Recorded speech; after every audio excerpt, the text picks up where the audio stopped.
I'm a single mother of two. My ex-husband and I take turns watching the kids month to month. My son Luke is 15 and my daughter Melissa is 10. This happened just a few months ago. I did some late night grocery shopping after work. Luke had texted me earlier that he was going out with his friends. It was a Friday night. I wasn't thrilled with him leaving Melissa alone, but 10 is the age a lot of parents are more comfortable leaving their kids alone, and he knows I can't expect him to babysit her anymore.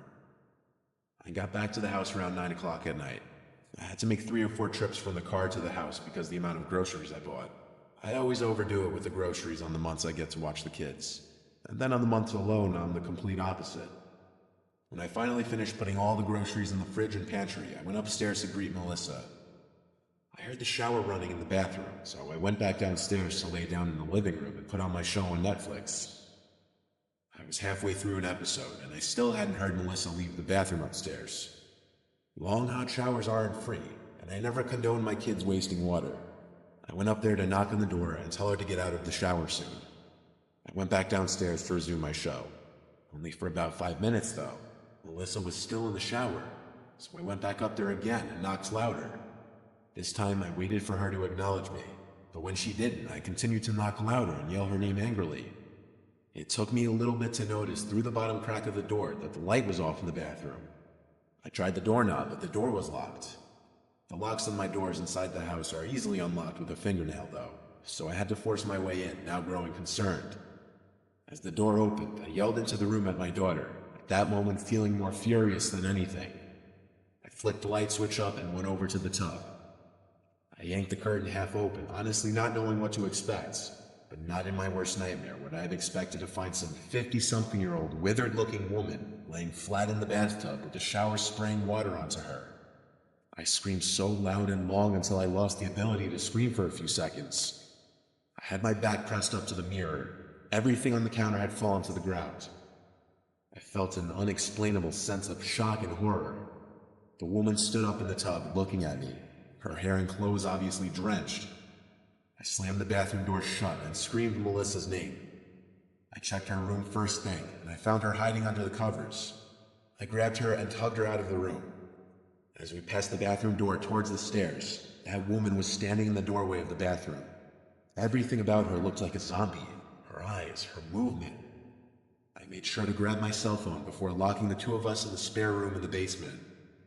I called the police. As I waited for the police to come, Melissa told me she thought it was me who came into the house.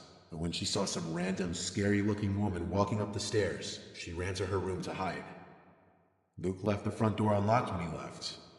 The police showed up in a timely manner. I talked to the police and told them exactly what Melissa told me. I described the woman's appearance, noting she was also soaked, and because of that I couldn't give a good description of her hair besides long and graying. This was all after making sure the woman was no longer in the house. Not under a bed, not in a closet, not behind a shower curtain.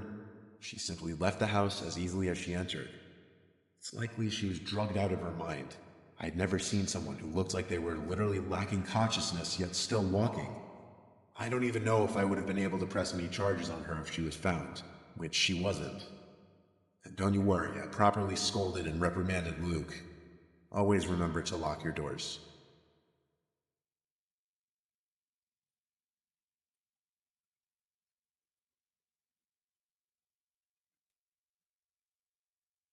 This was over 15 years ago. We once went to this family resort in New York State. We took our two kids who were 4 and 6 at the time. This focuses on our 6-year-old Michael Jr.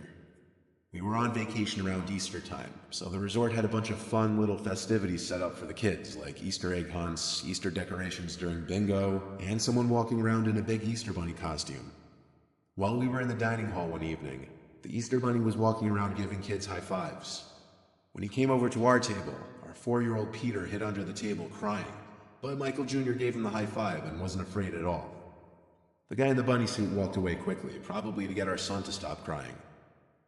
The next day there was an Easter egg hunt, which was in one of the fields by the kids' center of the resort. I watched the kids scrambling to collect eggs while my husband Mike was elsewhere. I'm not really sure what he was doing. The Easter bunny guy was walking around the field interacting with the kids. I noticed he knew to avoid Peter. Peter came running to me when the Easter Bunny got near to him. He would do the same thing with Santa around the holidays. The guy in the bunny suit was interacting with Michael a lot. I found it kind of cute. I just didn't want Peter around him so that he wouldn't start crying again. So I brought him to the other side of the play area for a little while. When it looked like the Easter Bunny was gone, I walked him back to where Michael Jr. was last, but I couldn't see him. I started calling his name. Then another parent came up to me and asked if I was looking for a boy wearing a red sweater. I said yes, and she told me the guy in the Easter Bunny costume walked him out of the field area in the direction of the parking lots. She told me this in a slightly concerned-sounding tone. I picked up Peter and ran in the direction that the woman pointed. I ran faster than I ever could, while holding my son on top of it. Motherly instincts clearly kicking in, giving me an adrenaline boost. I saw the man in the Easter Bunny costume holding my child's hand, approaching a black car. I screamed at the top of my lungs at him to get away from my son. Then I screamed Michael's name. They both turned to look at us, and the man let go of my son's hand. Michael ran over to me, not realizing at all the danger he was just in. The man in the costume said to me that he was trying to find his mom since he looked lost, but that was total BS. He was about to get in his car with my 6-year-old son. I tried to yank the mask off of him, but he shoved me and yelled at me to piss off. Then he got in his car and drove away. I tried to remember his plate number, but he was gone too quickly. I called my husband on my old archaic cell phone, and I brought my kids to the front desk of the resort to meet him there. They said the man in the Easter Bunny costume didn't work there. I was livid, yelling at the front desk workers the whole time, who were apparently aware of the man, yet didn't stop him or question him. We threatened to sue the entire place. They ended up refunding us for our entire stay, which we gladly accepted. But I was mere seconds away from losing my kid forever.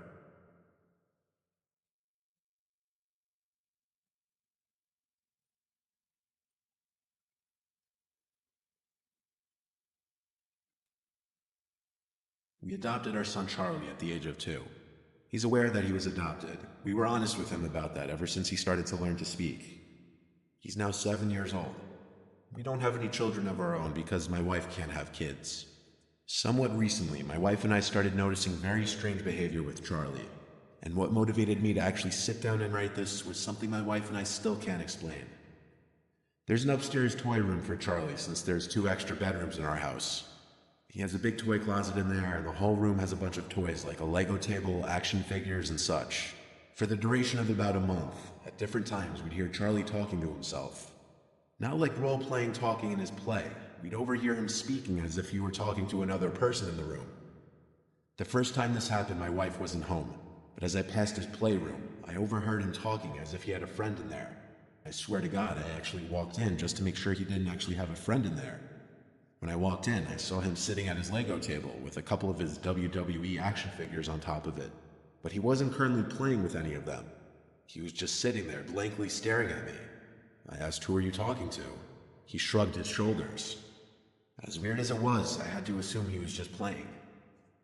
The next time something strange happened, it was a lot worse.